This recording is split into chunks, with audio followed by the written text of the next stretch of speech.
पूर्णमदः पूर्णमिदं पूर्णात् पूर्णमुदच्यते पूर्णस्य पूर्णमादाय पूर्णमेवावशिष्यते। ॐ शान्ति शान्ति शान्तिः। शङ्करं शङ्कराचार्यं केशवं बादरायणं सूत्रभाष्य कृतौ वन्दे भगवन्तौ पुनः पुनः। ईश्वरो गुरुरात्मेति मूर्तिभेदविभागिने व्योमवद्व्याप्तदेहाय दक्षिणामूर्तये नमः। ॐ शान्ति शान्ति शान्तिः। सृष्टौ या सर्गरूपा जगदवनविधौ पालनीया च रौद्री संसारे चापि यस्या जगदिदमखिलं क्रीडनं या पराख्या पश्यन्ति मध्यमाथो तदनु भगवती वैखरी वर्णरूपा सास्मद्वाचं प्रसन्ना विधिहरिगिरीशा राधितालङ्करोतु। नारायणं नमस्कृत्य नरं चैव नरोत्तमं देवीं सरस्वतीं व्यासं ततो जयमुदीरयेत्। ओम शांति शांति शांति। बोलिए जगदम्बा भगवती की जय। श्रीमद्देवी भागवत महापुराण की जय। ओम नमः पार्वती पतये हर हर महादेव। पिछले प्रवचन में हम लोगों ने देखा कि वेदव्यास जी, महर्षि वेदव्यास जी ने सुखदेव जी को विवाह करने के लिए उन्होंने बहुत ही युक्तिपूर्ण वचन बोले, विवाह करने के लिए प्रेरित किया। लेकिन सुखदेव जी के अंदर संसार से दृढ़ वैराग्य है, इसलिए संसार के भोगों में नाना प्रकार के दोष को देखते हैं। और पिताजी को गृहस्थ आश्रम के प्रति, पुत्रादि के और पुत्र के प्रति इतना मोह देख करके उन्हें बड़ा आश्चर्य होता है। बताओ, ये वही व्यासदेव जी है, सत्यवती नंदन है, जिन्होंने महाभारत की रचना की है, पुराणों के वक्ता है, वेद के विभाग करने वाले हैं, ब्रह्म सूत्र के लिखने वाले। ये माया कितनी बलवान है, इसलिए एक श्लोक भी आया, बलिष्ठा खलु मायेयं मायिनाम विमोहिनी यया विभूत कृष्णोपि करोति रोदनं द्विजः। ले माया कितनी बलवान है, जो कि बड़े बड़े जो है मायावियों को भी मोहित कर देती है, जिससे अभिभूत होकर के कृष्ण द्वैपायन मुनि हमारे पिताजी रोदन कर रहे, रो रहे हैं इस तरह से। तो उन्होंने अपने पिता को बहुत उपदेश करना किया कि देखिए, भोजन से भूख मिटती है, पुत्र को देखने से नहीं, पानी पीने से प्यास मिटती है, पुत्र दर्शन से नहीं। इसलिए जो है, तो अब मैं तो आपका पुत्र हूँ, आपके लिए मैं क्या करूँ, मैं विवाह तो नहीं करूँगा।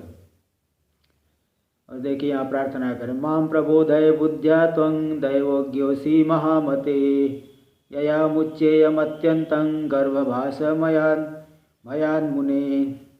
हे महाबुद्धिमान पिताजी, आप सब कुछ जानने वाले हैं, आप मुझे ऐसे ज्ञान को प्रदान कर दीजिए जिससे मैं गर्भवास जनित महान भय से मुक्त हो जाऊं।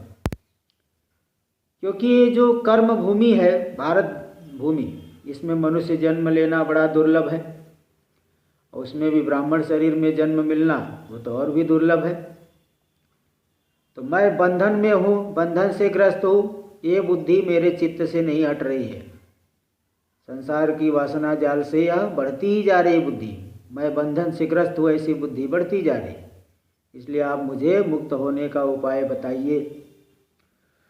सूत उवाच इत्युक्तस्तु तदा व्यास पुत्रेणामित बुद्धिना प्रत्युवाच सुखं शांतं चतुर्थाश्रम मानसम।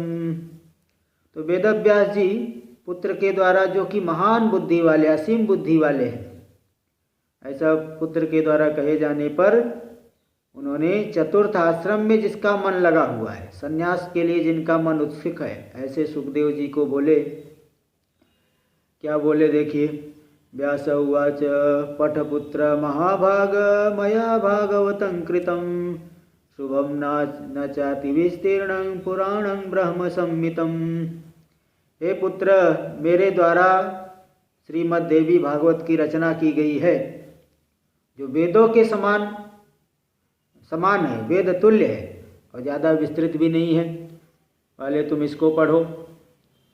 और इस देवी भागवत में 12 स्कंद है और यह पुराण के 5 लक्षणों से युक्त है। पुराण के 5 लक्षण पूर्व में आ चुके हैं, इसलिए यह पुराण सभी पुराणों का भूषण स्थान है। इस भागवत पुराण को, देवी भागवत पुराण को सुनने मात्र से सद असत वस्तुओं का यथार्थ ज्ञान हो जाता है। सत्य क्या है, असत क्या है ना। कौन सी वस्तु हमें लाभ देगी, कौन हानि कर रहा है, ये जानना है तो इसको पढ़ो। तो एक बार क्या हुआ, महाप्रलय काल में, ये श्लोक महाराज जी भी बार बार बताते हैं।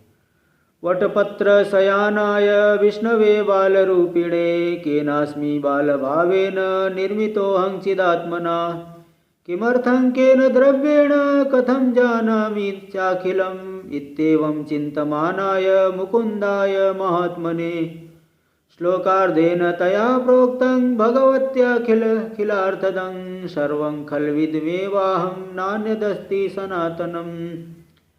एक बार महाप्रलय काल में वटपत्र पे शयन करने वाले भगवान विष्णु बाल रूपधारी है, वटपत्र पे शयन कर रहे, तो सोच रहे हैं कि किस चिदात्मा ने मेरा निर्माण किया है, मुझे बनाया है, किस प्रयोजन से बनाया और किस द्रव्य से मुझे बनाया, इन सब बातों को मैं कैसे जानूं। इस तरह से वे चिंतन कर रहे थे।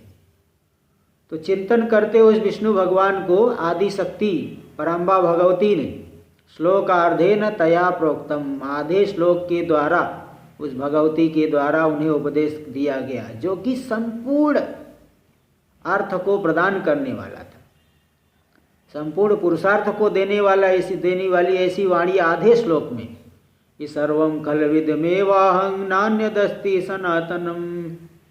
सब कुछ, ये जो कुछ भी दृश्यमान है सब मैं ही हूँ, मुझको छोड़ करके कोई भी सनातन नहीं है, कोई भी नित्य नहीं है।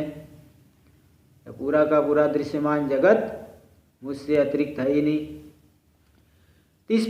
तीस बात को उन्होंने कहा। ये बात तो पूर्व काल में भी विष्णु भगवान के हृदय में उत्पन्न हुई थी। कोई भी व्यक्ति देखिए जिज्ञासा करता है, जिस वस्तु को जानना चाहता है, तो बातें धीरे धीरे प्रकट होने लगती हैं। अब कोई उपदेष्टा पुरुष उपदेश दे देता है तो बातें सीधे हृदय में बैठ जाती है। तो अब वे सोचने लगे कि ये जो सत्यवाणी मैंने सुना कि सब कुछ मैं ही हूँ, मुझको छोड़ करके कुछ भी नहीं है, इसका उच्चारण किसने किया, इसको बोलने वाला स्त्री है कि पुरुष है कि नपुंसक है। ऐसा सोचते सोचते उस भागवत, उस वाणी को देखो, आधे श्लोक में वो भागवत है, उसी का विस्तार पुराण है। उन्होंने, विष्णु भगवान ने हृदय में धारण कर लिया, बार बार उच्चारण करने लगे। तो अब उनकी इस अत्यंत जिज्ञासा को देख करके, है ना, भगवती महालक्ष्मी, वही दिव्य पराम्बा भगवती महालक्ष्मी का रूप धारण करके, जो कि शंख चक्र गदा पद्म इन सभी आयुधों को धारण की हुई है, बड़े सुंदर वस्त्राभूषण धारण किए हुए सुंदर मुख वाली भगवती महालक्ष्मी अपनी सखियों के सहित मंद मंद मुस्कुराते हुए भगवान विष्णु के समक्ष प्रकट हुई। प्रादुर्बभूव तस्याग्रे विष्णोरमित तेजसः मंदहासं हास्यं प्रयुञ्जाना महालक्ष्मी शुभानना। सूत उवाच तां तथा संस्थितां दृष्ट्वा हृदये कमलेक्षणः विस्मितः सलिले तस्मिन् निराधारां मनोरमाम्। इस प्रकार से उस अपार प्रलय सागर में, महाप्रलय के सागर में बिना अवलंबन के स्थित जो उस मनोरम कांति वाली देवी को देख करके भगवान विष्णु बड़े ही विस्मय में पड़े। तो वहाँ पे और सभी शक्तियाँ, भगवती की सभी शक्तियाँ, रति, भूति, बुद्धि, मति, कीर्ति, स्मृति, धृति और जितनी भी शक्तियाँ हैं सभी अलग अलग रूप को धारण करके उस भगवती के समक्ष ही खड़ी थी। तो सभी आयुध धारण किए हुए आभूषणों से विभूषित है। तो इस तरह से उन सखियों के साथ में महालक्ष्मी को स्थित देख करके भगवान विष्णु को बड़ा आश्चर्य हुआ। ये सोचने लगे कि देवियाँ कहाँ से आ गई, मैं इस वट वृक्ष के पत्ते पर कैसे आया, और इस एकार्णव महासागर में चारों तरफ जल ही जल जिसमें फैला हुआ है, वट वृक्ष कहाँ से आ गया, और किसने मुझे इस बालक रूप में बनाया। ये मेरी माता तो नहीं है अथवा माया है। किस कारण से और किसने इस समय मुझे दर्शन दिए हैं। अब इस विषय में मैं क्या करूं, यहाँ से चले जाओ कि मौन करके यहीं पे स्थित रहूं। इस तरह से उन्होंने विचार किया। ये 15वां अध्याय पूरा हुआ। अथ षोडशोऽध्याय। व्यास उवाच दृष्ट्वा तं विस्मितं देवं शयानं वटपत्रके उवाच सस्मितं वाक्यं विष्णो किं विस्मितो ह्यसि महाशक्त्या प्रभावेण त्वं मां विस्मृतवान् पुरा प्रभये प्रलये जाते भूत्वा भूत्वा पुनः पुनः। तो भगवान विष्णु को आश्चर्यचकित देख करके मंद मुस्कुराते हुए भगवती ने उन्हें ऐसा कहा कि हे विष्णु, आप क्यों आश्चर्य में पड़े हो, आप क्यों आश्चर्यचकित हो रहे हो। इस मेरी ही माया से, महाशक्ति की माया से तुम बार बार मुझे भूल जाते हो और उत्पन्न होते हो। सृष्टि की उत्पत्ति और प्रलय होने पर बार बार जन्म लेकर के मुझे भूल जाते हो। तो वे जो पराशक्ति है, पराम्बा भगवती, वो तो निर्गुण है, और आप और मैं, हम दोनों ही सगुण है। तो जो सात्विकी शक्ति है वे मेरी ही शक्ति है। और ब्रह्मा जी के, आपके नाभि कमल से जो ब्रह्मा जी उत्पन्न होंगे, तो रजोगुण से युक्त होकर के वे ब्रह्मांड की सृष्टि करेंगे, पूरे जो है संसार को पैदा करेंगे। पांचों भूतों की और मन के साथ इंद्रियों की रचना करके पूरे संसार की सृष्टि करेंगे, और आप इस जगत के पालन करेंगे। और वैसी ब्रह्मा जी के क्रोध होने पर उनके भवों के मध्य भाग से रुद्र उत्पन्न होंगे, जो कि सृष्टि के संहार करते हैं। तो इसी कारण मैं आपके पास आई हूँ। आप मुझे वही शक्ति, सात्विकी शक्ति समझिए। मैं यही रहूँगी, मैं तो सर्वदा आपके पास रहूँगी। आपके हृदय में ही मैं निवास करती हूँ। ऐसा कहने पर विष्णु भगवान को बड़ी शांति मिली। फिर वे पूछे, विष्णुरुवाच श्लोकस्यार्धं मया पूर्वं श्रुतं देवी स्फुटाक्षरं तत्केनोक्तं वरारोहे रहस्यं परमं शिवं तन्मे ब्रूहि वरारोहे संशयोऽयं वरानने निर्धनो हि यथा द्रव्यं तत्स्मरामि पुनः पुनः। उन्होंने कहा, हे देवी, जिस श्लोक के आधे श्लोक को मैंने पहले सुना था स्पष्ट अक्षरों में, उस रहस्यमय वाणी को किसने कहा था, इस विषय में मुझे बारंबार शंका होती है। जैसे कोई निर्धन पुरुष हमेशा धन की ही चिंता करते रहता है, ऐसे ही मैं उस वाणी का सोचते रहता हूँ। उसका उच्चारण किसने किया, ये आप मुझे शीघ्र ही बताइए। तो व्यास जी इसके बाद बता रहे हैं कि आगे की क्या घटना हुई। व्यास जी सुखदेव जी को बता रहे। तो इस तरह से जब विष्णु भगवान ने महालक्ष्मी से पूछा, तो ये महालक्ष्मी अत्यंत प्रेम से उनसे बताना शुरू किए कि हे विष्णु, मेरी बात सुनिए। मैं सगुणा हूँ, चतुर्भुजा हूँ। आप मुझे जानते हो चाहे नहीं जानते हो, माम जानासि न जानासि, चाहे आप मुझे जानते हो चाहे नहीं जानते हो, मैं वास्तव में सब निर्गुण हूँ, सगुण रूप में दिखने पर भी निर्गुण हूँ। तो ये जो आधा श्लोक आप सोच रहे हो, चिंतन कर रहे हो, उस श्लोक का उच्चारण तो उस पराम्बा भगवती ने ही, पराशक्ति ने ही किया था। और यह जो है वेदों का तत्व स्वरूप कल्याणकारी श्रीमद् देवी भागवत है, जो आधा श्लोक कहा था। हाँ, तो ये जो है भगवती की परम कृपा है, जो कि उन्होंने ऐसा गुप्त और परम रहस्यमय मंत्र आपके कल्याण के लिए कहा। आप इसको सदा चित्त में रखिए, इसको कभी भूलना नहीं, क्योंकि यह सभी शास्त्रों का सार है। तो इससे बढ़ करके तीनों लोकों में कुछ भी ज्ञातव्य और प्राप्तव्य नहीं है। ठीक है, इसलिए दोबारा उस बात को बता देता, आधा श्लोक में क्या कहा था, इसको ध्यान में न हो, वो सदा जो है आधे श्लोक, इस आधे श्लोक से ही पूरा ये देवी भागवत बना है। सर्वं खल्विदमेवाहं नान्यदस्ति सनातन, सब कुछ मैं ही हूँ, मुझको छोड़ करके दूसरा कुछ भी सनातन नहीं है, ऐसा वहाँ भगवती ने कहा था। तो इस तरह से जब पराम्बा भगवती लक्ष्मी जी ने कहा, तो भगवान विष्णु ने उस मंत्र को सदा हृदय में धारण कर लिया। कालांतर में उनके नाभि कमल से ब्रह्मा जी उत्पन्न हुए, तो वे दैत्यों से डरकर भगवान विष्णु की शरण में गए।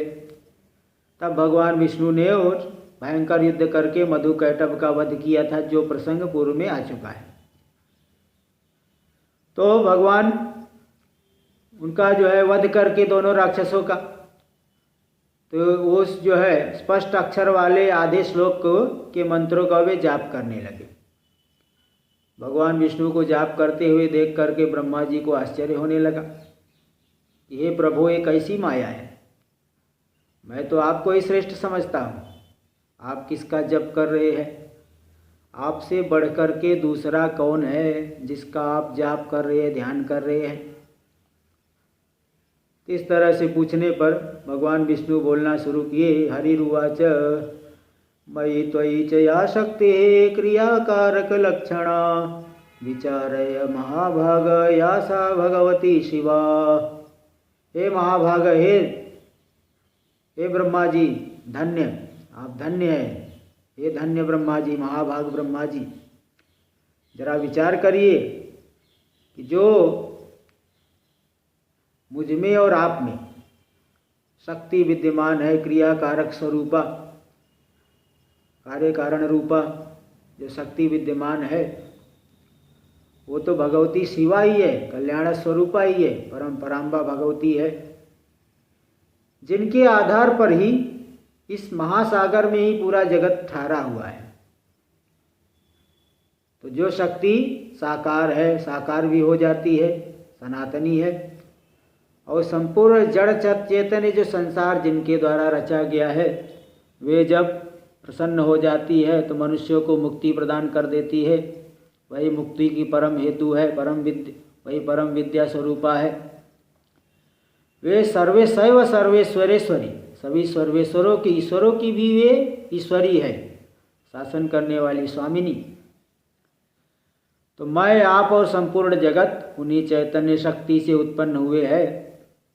देखिए, इसलिए वेदांत में ये बात आती है, वेदांत की बात को ही पुराणों में थोड़ा विस्तार से बताया जाता है। इसलिए व्यक्ति को कभी भी पुराण श्रवण करते समय तत्व चिंतन पे ही ध्यान रखना चाहिए। कथा तो मान लिया आपको समझाने के लिए, और आप जो है वास्तविक चीज को छोड़ करके केवल कथा पे ही सुनते रहे, कहानी में ही ध्यान रखे, ये तो बिल्कुल वही बात है कि चावल को छोड़ करके भूसी को ले लिया। इसलिए भूसी को मत लीजिए, चावल को ग्रहण करिए। सार क्या है, कथा के माध्यम से क्या बताया जा रहा है, ये देखना जरूरी होता है, जानना जो है इस पे ध्यान रखना चाहिए। तो वेदांत में भी ये बातें आती है, उसी का विस्तार यहाँ कि चैतन्य का ही विवर्त पूरा का पूरा जगत है। तो चैतन्य शक्ति से ही पूरा जगत उत्पन्न हुआ है। इसलिए तुम ऐसा ही जानो। इस तरह से भगवान विष्णु ने ब्रह्मा जी को उपदेश किया। तो आधे श्लोक में जो भगवती ने कहा था वही श्रीमद् देवी भागवत है। द्वापर युग के आदि में उसका पुनः विस्तार होगा, ऐसा उन्होंने वहाँ बता दिया था। व्यास उवाच ब्रह्मणा संगृहीतं च विष्णोस्तु नाभिपङ्कजे नारदाय च तेनोक्तं पुत्रायामित बुद्धये। इस प्रकार विष्णु भगवान ने ब्रह्मा जी को उस भागवत का कथन किया और तत्पश्चात ब्रह्मा जी ने अपने परम बुद्धिमान विष्णु भगवान से ब्रह्मा जी ने प्राप्त किया और ब्रह्मा जी ने अपने परम बुद्धिमान पुत्र नारद जी से कहा और वही भागवत देवर्षि नारद जी ने व्यास जी को बताया और फिर मैंने उसे 12 स्कंदों में विस्तृत कर दिया। इस भागवत को, जो कि पूरे सार तत्व को ग्रहण करने वाला है, इस भागवत को पढ़ो मुझसे तुम। यह तत्व ज्ञान के रस से पूर्ण है, वेदार्थों से उपोद्बलित है, उपबृंहित है, बढ़ाया चढ़ाया गया है और सभी पुराणों में श्रेष्ठ है, नाना प्रकार की कथाओं से भी युक्त है। इसलिए इस देवी भागवत को तुम अवश्य पढ़ो। इसमें 18,000 श्लोक है। पाठ करने से ही, श्रवण करने से अज्ञान का नाश करने वाला, ज्ञान प्रदान करने वाला, सुख देने वाला, शांति देने वाला, धन धान्य पुत्र आयु, इन सबको देने वाला है ये पुराण। तो और तुम्हारे साथ साथ व्यास जी सुखदेव जी से कर रहे हैं, तुम्हारे साथ साथ ही ये लोमहर्षण के पुत्र सूत जी भी तुम्हारे इस पुराण का अध्ययन करेंगे। इस तरह से व्यास जी ने मुझसे और अपने पुत्र से इस प्रकार कहा था। सूत जी को बता रहे, ये तो ऋषियों को बता रहे। ये जो पुराण है मुझसे और सुखदेव जी से कहा था, हम दोनों ने विधिवत उनसे अध्ययन किया। तो इस तरह से वहाँ पे अध्ययन करके सुखदेव जी अपने पिता के उस पवित्र आश्रम में, वन में रहने लगे, किंतु वहाँ पे रहने पर भी उन्हें शांति नहीं मिली। वे एकदम उदास की भांति दिखाई पड़ते थे, ज़्यादा भोजन भी नहीं करते थे, ज़्यादा उपवास भी नहीं करते थे। इस तरह से उस पुत्र को चिंतित देख करके, सुखदेव जी को चिंतित देख करके वेदव्यास जी ने एक दिन उनसे कहा कि पुत्र, तुम क्यों चिंता करते रहते हो, तुम क्यों व्याकुल रहते हो? जैसे कोई ऋण लिया हुआ निर्धन पुरुष सदा जो है चिंता करते रहता है, ऐसे तुम क्यों इतने चिंतित रहते, किस बात की चिंता है? सुखं भुंक्ष यथा कामं मुंच शोकं मनोगतं ज्ञानं चिन्तय शास्त्रोक्तं विज्ञाने च मतिं कुरु न चेन्मनसि ते शान्तिर्वचसा मम सुब्रत गच्छतं मिथिलां पुत्र पालितां जनकेन च। तो क्यों चिंतित रहते हो? तुम्हें किस बात की चिंता हो रही? तुम मन की ग्लानि को छोड़ो और सुख भोग करो और शास्त्रोक्त ज्ञान का चिंतन करते रहो, आत्मा के विचार में ही मन को लगाओ। यदि मेरे उपदेश से तुम्हें शांति नहीं मिल रही हो तो मैं तुम्हें दूसरा भी उपाय बताता हूँ। तुम यहाँ से मिथिला चले जाओ, जो कि राजा जनक के द्वारा पालित है, राजा जनक उसका पालन करते हैं।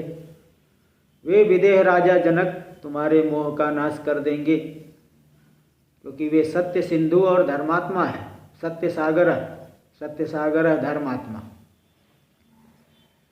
इसलिए हे पुत्र, उनके पास जा करके तुम अपने संदेह को दूर करिए और वर्णाश्रम धर्म के रहस्य को भी तुम उनसे पूछ लीजिए।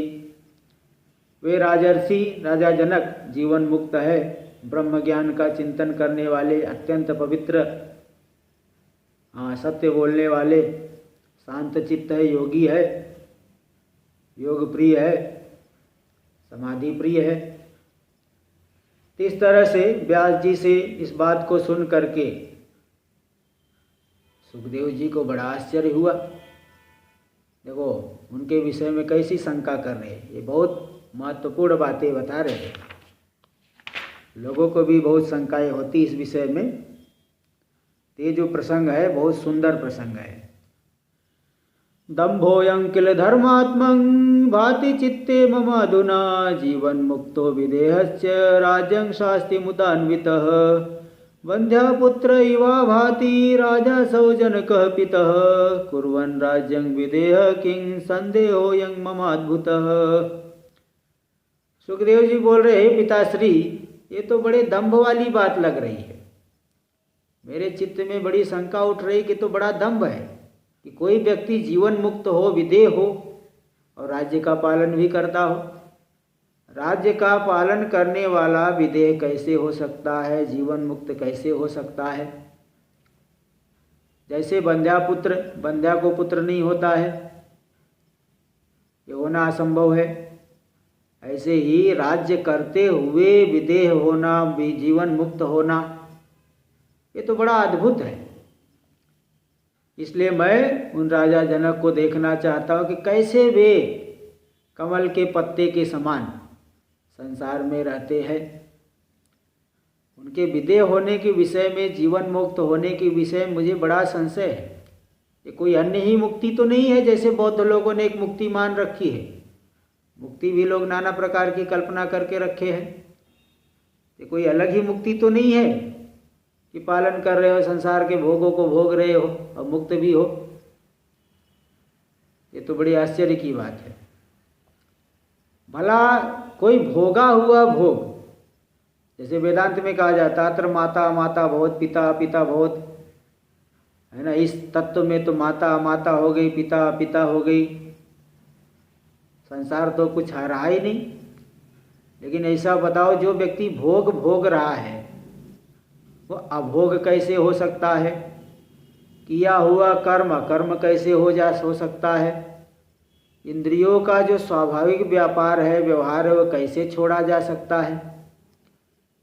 भाई जो है माता पुत्र पत्नी भगिनी बहन जो है उल्टा है, किसी के साथ भेद व्यवहार करते हो, किसी के साथ अपनेपन वाला व्यवहार होता है। तो जब इस प्रकार का व्यवहार होता है तो जीवन मुक्तता कहाँ से होगी? भाई उस तत्व में तो सब सम ही हो गया। लेकिन जब व्यक्ति ऐसा व्यवहार कर रहा है तो जीवन मुक्तता कैसे होगी? हम लोग भोजन करते हैं, मीठा खट्टा नमकीन, है ना, मधुर आम्ल लवण कटु कसाय तिक्त, 6 रस है। तो जब 6 रस का हमें ज्ञान हो रहा है तो बताओ सुख दुख आदि का भी ज्ञान होता ही होगा। तो ये सब ज्ञान होने पर, शीतोष्ण ठंडी गर्मी सुख दुख का ज्ञान होते रहने पर जीवन मुक्तता कहाँ से आएगी? ये मुझे बड़ा संदेह हो रहा है। और दूसरी बात यह है, शत्रु और मित्र को पहचान करके उनके साथ बैर किया जाता है, प्रीति की जाती है। तो क्यों राज सिंहासन पे बैठे हैं तो क्या शत्रुओं से शत्रुता नहीं होती होगी? मित्रों से मित्रता नहीं करते होंगे? क्या उनके राज्य में साधु और चोर एक समान माने जाते हैं? यदि उनकी इस प्रकार की समान बुद्धि नहीं है तो जीवन मुक्तता कैसे होगी? जीवन मुक्त कैसे कहे जाएंगे? ऐसा जीवन मुक्त तो मैंने पहले कभी नहीं देखा है। तो बताओ घर में रह करके भी मुक्त कैसे है? दिदृक्षामाति जाता श्रुत्वा तं भूपतिं तथा संदेह विनिवृत्त्यर्थं गच्छामि मिथिलां प्रति। मुझे उन्हें देखने की बड़ी इच्छा हो रही, इसलिए मैं संदेह की निवृत्ति के लिए मिथिलापुरी जा रहा हूँ। अथ सप्तदशोऽध्याय। इसके बाद 17वां अध्याय शुरू हो रहा है। 16 अध्याय पूरा हो गया। सूत उवाच इत्युक्त्वा पितरं पुत्र पादयोः पतितः शुक बद्धांजलिरुवाचेदं गन्तु कामो महामनः। इस तरह से पुत्र सुखदेव जी पिता के दोनों पैरों में गिर पड़े और उनसे हाथ जोड़ करके जाने की इच्छा से आज्ञा ले लिए कि मैं तुरंत जा करके महाराजा जनक द्वारा पालित मिथिला नगरी को देखना चाहता हूँ। बताओ राजा जनक बिना दंड दिए कैसे राज्य चलाते हैं? बिना दंड के तो प्रजा जो है उच्छृंखल हो जाती है, कोई धर्म की मर्यादा को नहीं मानता। इसलिए जैसे आजकल देखिए धर्म की मर्यादा भंग होती चली जा रही, सब मनमानी अपने कर रहे हैं। तो आदमी जब ज़्यादा लोभ प्रधान हो जाता है ना, धन का लोभ आदि ज़्यादा हो जाए तो वो धर्म नहीं देखता, फिर तो गलत मार्ग को ही समर्थन करते हैं, जैसे आजकल बहुत हो रहा है। धन आदि के लोभ में, पद आदि के लोभ में लोग पता नहीं कहाँ से कहाँ तक पतित हो जाते हैं। तो अगर दंड का भय न हो तब कोई भी प्रजा जो है धर्म का पालन नहीं करते हैं। तो मनु आदि जो ने धर्म का विधान किया है दंड के आधार पे, साम दाम दंड भेद, सामदान दंड भेद, 4 नीति जो है शास्त्रों में आती है। चारों नीतियों से राजा राज्य का पालन करता है, तभी धर्म की मर्यादा रहती है। तो मैं उन्हें देखना चाहता हूँ, इसलिए मैं आपसे अनुमति लेता हूँ। इस तरह से सुखदेव जी की इच्छा को देख करके व्यास जी ने अपने ज्ञानी और उस निष्प्रिय पुत्र को आलिंगन करके कहा, हे पुत्र। व्यास उवाच स्वस्त्यस्तु सुख दीर्घायुर्भव पुत्र महामते, सत्यां वाचं प्रदत्त्वा मे गच्छतात यथा सुखम्, आगन्तव्यं पुनर्गत्वा ममाश्रममनुत्तमं, न कुत्रापि च गन्तव्यं त्वया पुत्र कथञ्चन, सुखं जीवामि पुत्राहं दृष्ट्वा ते मुखपङ्कजम्, अपश्यन् दुःखमाप्नोमि प्राणस्त्वमसि मे सुत। हे पुत्र, तुम्हारा कल्याण हो, तुम दीर्घायु बनो। हाँ, किंतु जाने से पहले मुझे सत्यवाणी दे करके जाओ। हाँ, कि वहाँ तुम जा करके फिर मेरे पास ही आओगे, कहीं दूसरी जगह नहीं चले जाओगे, क्योंकि मैं तुम्हें ही देख करके जीवित रहता हूँ। तुम्हारे नहीं रहने पर मैं दुखी रहता हूँ, तुम्हें नहीं देखने पर दुख पाता हूँ। तुम मेरे प्राण हो, इसलिए तुम में सत्यवाणी दे करके जाओ कि तुम वहाँ से वापस मेरे पास ही आओगे। इस तरह से सत्यवाणी दे करके फिर जो है सुखदेव जी वहाँ से गए। तुम वहाँ बोल दिया आखिरी में कि उनसे मिल करके फिर यही आकर के वेदाध्ययन करते हुए जीवन बिताइए। इस तरह से व्यास जी के ऐसा कहने पर सुखदेव जी पिताजी को प्रणाम करके बड़ी शीघ्र वेग से चले गए। जैसे धनुष से छूटा हुआ बाण शीघ्र वेग से जाता है, इसी प्रकार बड़े तीव्र वेग से वहाँ से चले। मार्ग में अनेक समृद्धिशाली देश, नागरिक, वन, वृक्ष, फल फूल, क्षेत्राणी फलितानी, फलित जो खेत है, वृक्ष है, अनेक तपस्वी, अनेक योगी लोग, रास्ते में अनेक वानप्रस्थ, अनेक वैष्णव, पाशुपत, नाना प्रकार के लोग, नाना प्रकार के जीव, नाना प्रकार के वृक्ष और नाना प्रकार के दृश्यों को देखते हुए 1 वर्ष उन्हें, तो मतलब 2 वर्ष तो उन्हें मेरू पर्वत को पार करने में लगा और 1 वर्ष में हिमालय पर्वत को पार करके मिथिला देश में पहुँचे। अर्थात यहाँ कहने का मतलब 3 साल तो उन्हें वहाँ पहुँचने में लगा, 3 वर्ष में पहुँचे। जब वे मिथिला में प्रविष्ट हुए तब उन्होंने वहाँ की ऐश्वर्य संपदा को देखा और संपूर्ण प्रजा को अत्यंत सुखी और सदाचार से युक्त देखा। किंतु द्वारपाल ने उन्हें दरवाजे पर ही रोक लिया। तुम कौन हो, कहाँ से आए हो, तुम्हारा प्रयोजन क्या है? नगर द्वार के बाहर ही रोक लिया। किंतु सुखदेव जी भी विचलित होने वाले तो नहीं है, एकदम स्थाणु वृक्ष के समान एक जगह खड़े हो गए और थोड़ी देर में उन्हें आश्चर्य हुआ कि देखो वहाँ से आया और जा नहीं पा रहा, तो हंसते हुए वही स्थित हो गए, किसी से कुछ बोला नहीं। तो फिर वो स्वयं द्वारपाल आके, नगर का द्वारपाल आके उनसे कह रहा है, प्रतिहार उवाच ब्रूहि मोकेशि किं ब्राह्मण किमर्थं त्वमिह गतः, चलनं च विना कार्यं न भवेदिति मे मतिः, राजाज्ञया प्रवेष्टव्यं नगरेऽस्मिन् सदा द्विज, अज्ञातकुलशीलस्य प्रवेशो नात्र सर्वथा, हे ब्राह्मण, आप मूक है क्या, गूंगे है क्या? आप बताइए आप किस हेतु से यहाँ आए हैं? क्योंकि मेरे विचार में तो यही है कि बिना प्रयोजन के कहीं कोई व्यक्ति जाता नहीं है। यहाँ तक कि शास्त्र में आया है कि प्रयोजनम अनुद्देश्य मंदोपि न प्रवर्तते। बिना किसी प्रयोजन के मंद पुरुष भी किसी कार्य में प्रवृत्त नहीं होता है। आपका क्या प्रयोजन है, किस प्रयोजन को लेकर के आए हो? इस नगर का तो नियम है कि राजा की आज्ञा लेकर के ही कोई प्रवेश कर सकता है। जिसका कुल और शील ज्ञात न हो उसका यहाँ प्रवेश नहीं होता है।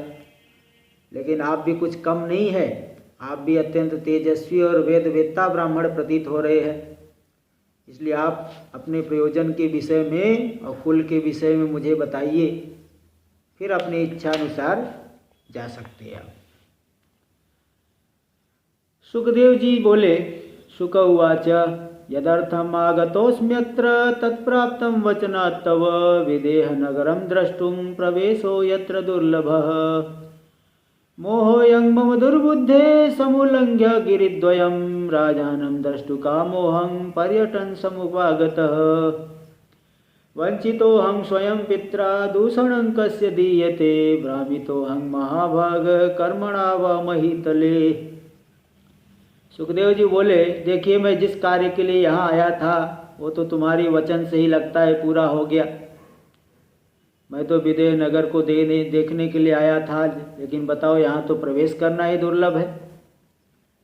तो मैं अज्ञानी था जो मैंने गलती कर दिया कि 2 पर्वतों को लांघ करके यहाँ आया हूँ, 3 साल समय बिता करके। मैं तो अपने पिताजी के द्वारा ही ठग लिया गया, दूसरे को क्या दोष दूँ? उन्होंने मुझे यहाँ भेजा, अथवा मेरे दुर्भाग्य का ही ये दोष है जिसके कारण इस पूरी पृथ्वी पे चक्कर काटना पड़ रहा है। तो इस संसार में यद्यपि लोग धन की प्राप्ति करने के लिए इधर से उधर जाते रहते, मुझे तो धन भी नहीं चाहिए, तो भी मैं यहाँ देखो भ्रांतिवश यहाँ चले आया। तो जो पुरुष आशा से रहित है उसे तो सर्वदा सुख प्राप्त होता है, लेकिन यदि वह मोह में न पड़े तो बताओ मैं निराश होकर के भी, संसार की आशा से रहित होकर भी मैं मोह सागर में क्यों निमग्न हो रहा हूँ?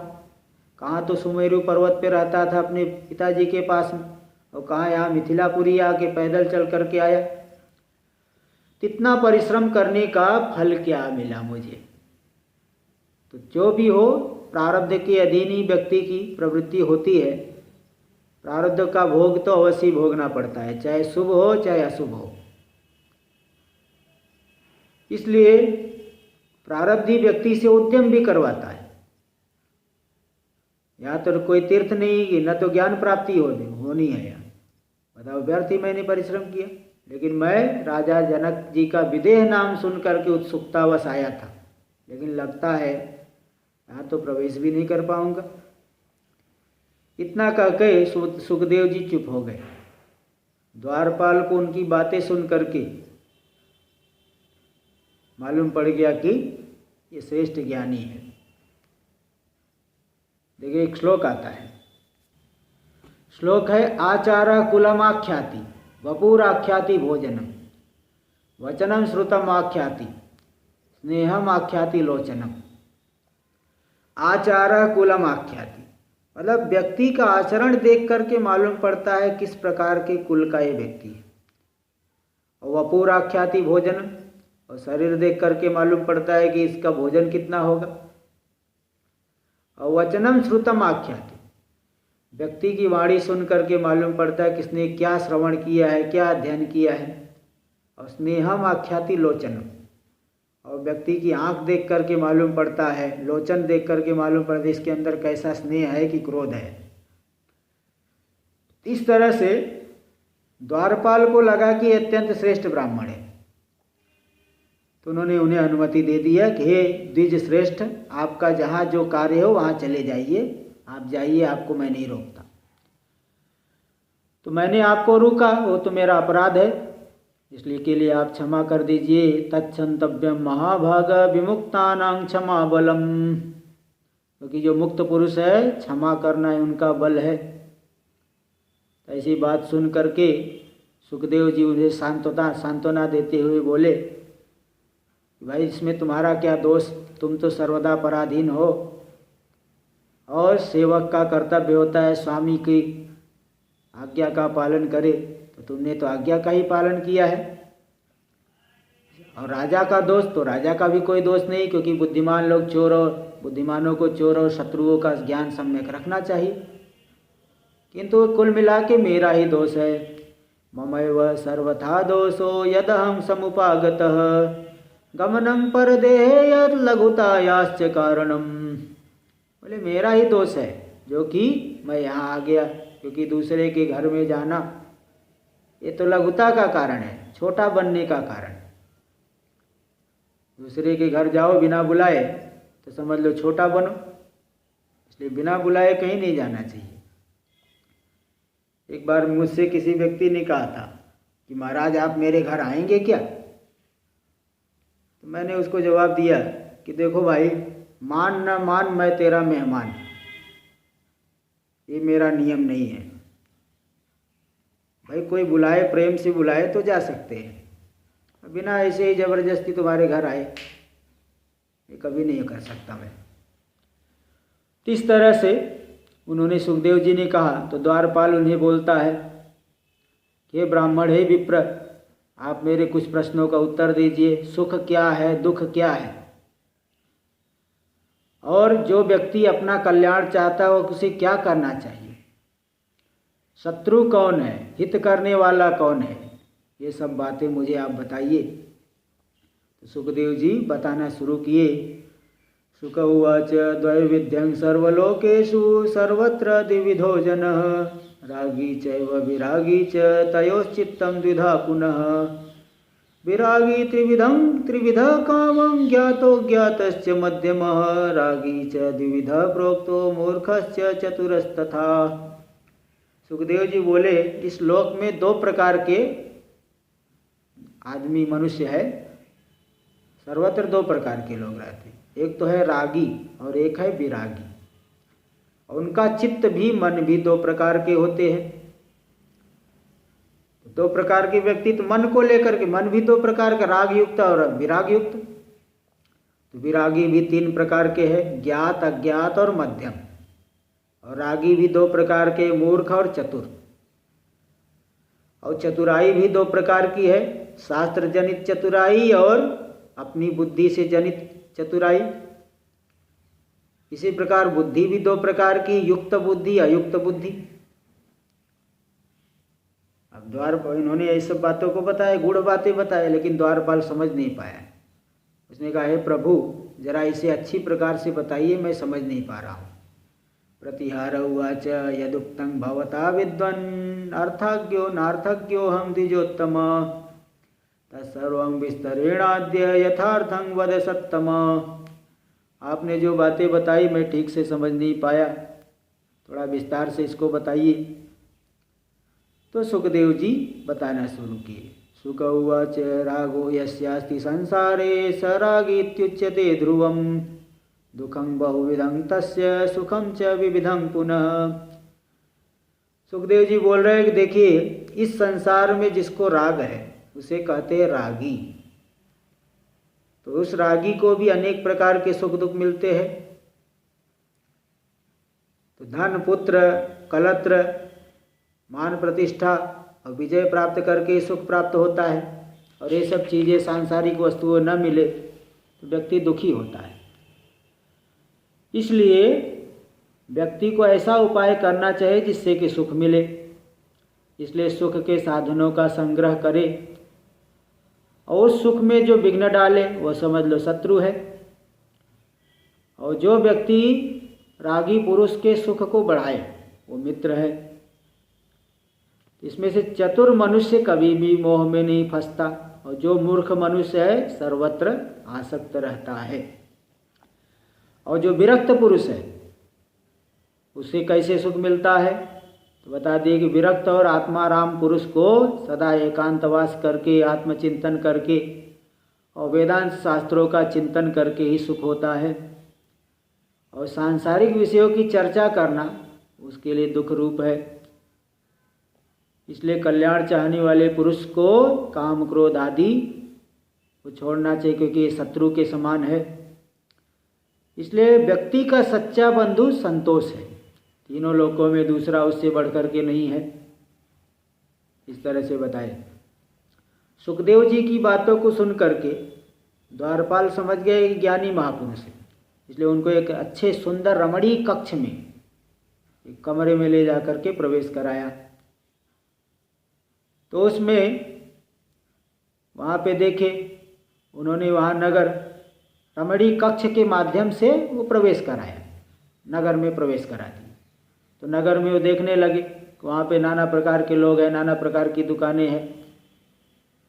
हाँ, तो लोग जो है नागरिक लोग, हाँ, परस्पर कोई खरीद रहे, कोई कुछ कर रहे, कोई वाद विवाद कर रहे हैं।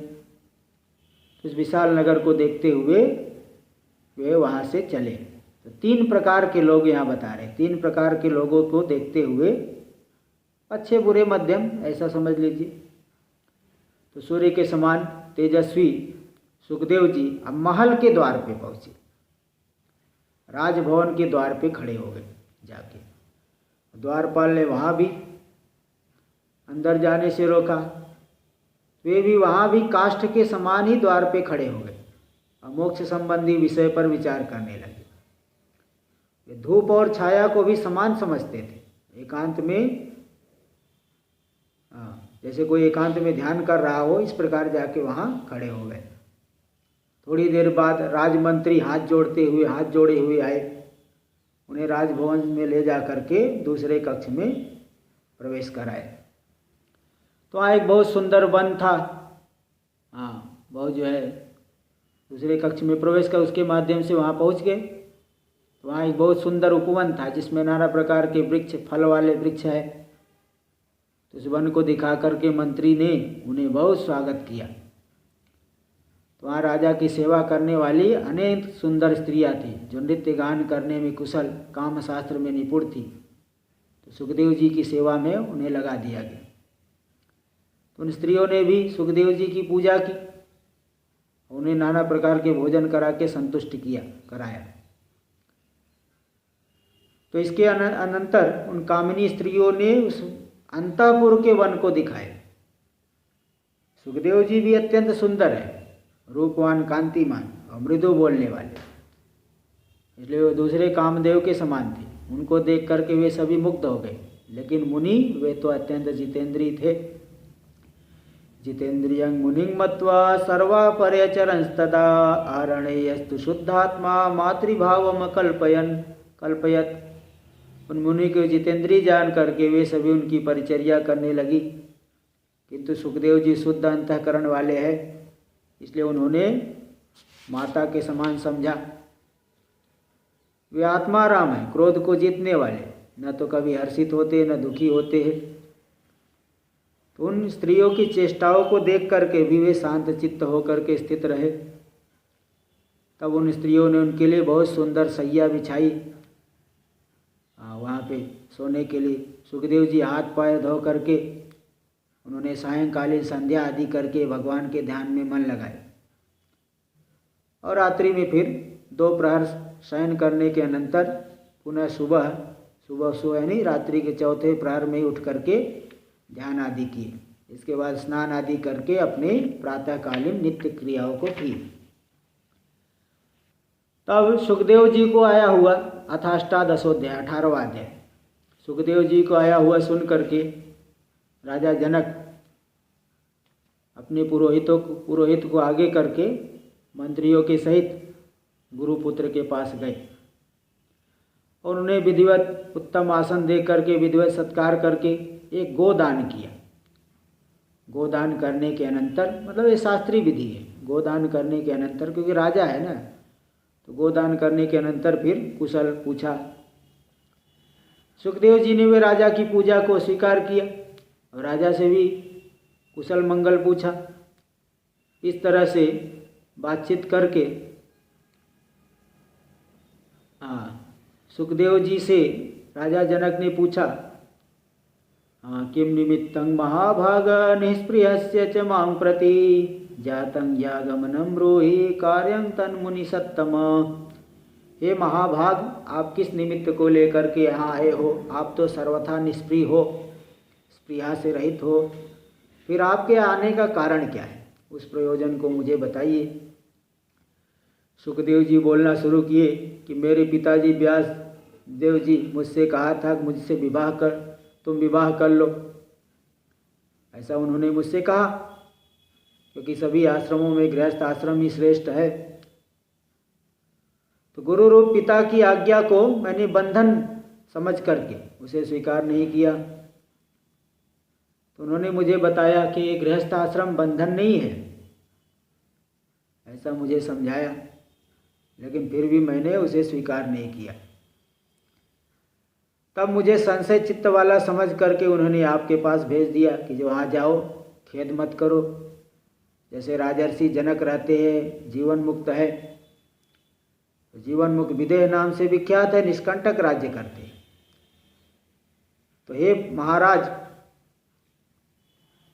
उन्होंने कहा था, हे पुत्र, महाराजा राजा जनक राज्य करते हुए माया के जाल में नहीं बंधते, तो बताओ तुम वन में रह करके कैसे भयभीत हो रहे हो कि बंधन में पड़ जाऊंगा?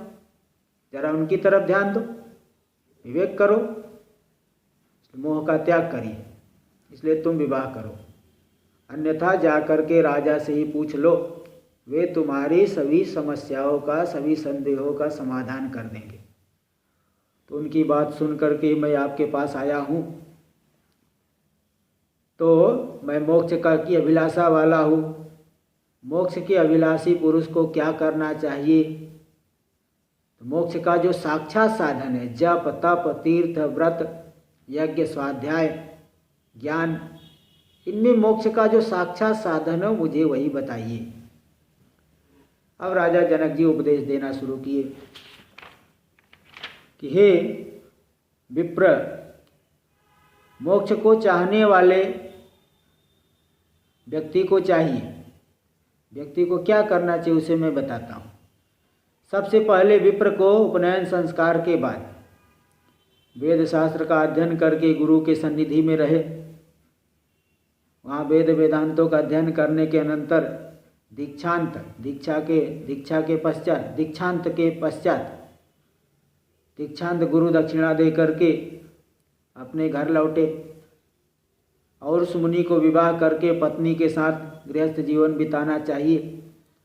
और गृहस्थ आश्रम में न्यायोपार्जित धन का अर्जन करे, सर्वदा संतुष्ट रहे, किसी से आशा न करे, अपने नित्य कर्मों को करे, सत्य बोले। पुत्र पौत्र आदि होने के अनंतर वानप्रस्थ आश्रम में जाए और वहाँ पे तो वहाँ पे भी वानप्रस्थ आश्रम में जाए और वहाँ पे भी सभी दुर्गुणों का त्याग करके रहे, आश्रम धर्म का पालन करते हुए रहे। और सांसारिक विषयों की भोग से शांति मिल जाने के बाद हृदय में शुद्ध वैराग्य होने पर ही संन्यास आश्रम ग्रहण करना चाहिए। इसलिए श्लोक आए, विरक्तस्याधिकारोस्ति संन्यासे नान्यथा क्वचित् वेदवाक्यमिदं तथ्यम नान्यथेति मतिर्मम।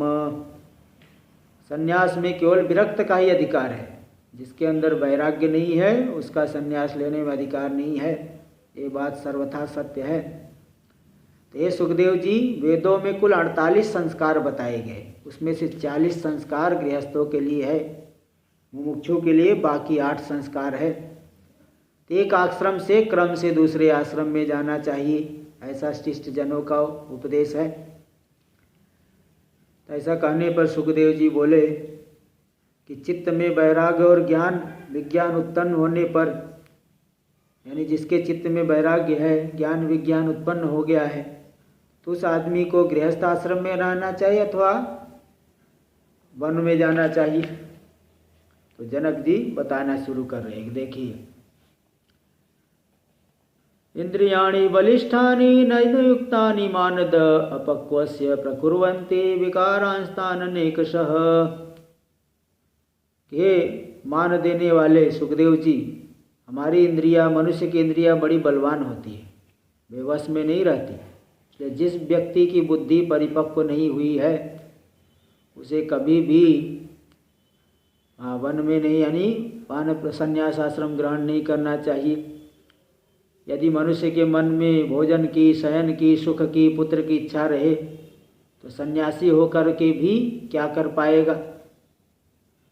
वासनाओं के जाल को मिटाना बड़ा कठिन है, इसलिए उसकी शांति के लिए मनुष्य को क्रम से त्याग करना चाहिए। जैसे ऊंचे स्थान पर सोने वाले मनुष्य को गिरने का भय रहता है, जमीन पे सोने वाले को कोई भय नहीं रहता। इसी प्रकार सीधे संन्यास नहीं लेना चाहिए। जैसे पिपीलिका धीरे धीरे करके पेड़ पे चढ़ जाती है, फल को खाती है, और पक्षी तीव्र गति से आसमान में उड़ता है लेकिन थक जाता है, और चींटी सुखपूर्वक विश्राम करती है। तो ये जो मन जो है अत्यंत प्रबल है, अजितेंद्रीय पुरुषों के द्वारा अत्यंत सर्वथा अजेय है। इसलिए क्रम से जीतने का प्रयास करना चाहिए। गृहस्थ आश्रम में रहते हुए जो शांत बुद्धिमान है, आत्मज्ञानी होता है, वह न तो प्रसन्न होता है न खेद करता है, हानि लाभ में समान भाव रहता है। तो जो पुरुष शास्त्र प्रतिपादित कर्मों को करता हुआ सभी चिंताओं से मुक्त रहता है, आत्मचिंतन से संतुष्ट रहता है, वह निसंदेह मुक्त हो जाता है। देखिए, मैं राज्य कार्य करते हुए भी जीवन मुक्त हूँ, इच्छानुसार सब कार्य करता हूँ, किंतु मुझे कुछ भी सुख दुख नहीं होता है। बोलिए परम्बा भगवती की जय। श्रीमद् देवी भागवत पुराण की जय। ओम नमः पार्वती पतये, हर हर महादेव। आगे का प्रवचन अगली बार करेंगे। ओम पूर्णमदः पूर्णमिदं पूर्णात् पूर्णमुदच्यते पूर्णस्य पूर्णमादाय पूर्णमेवावशिष्यते।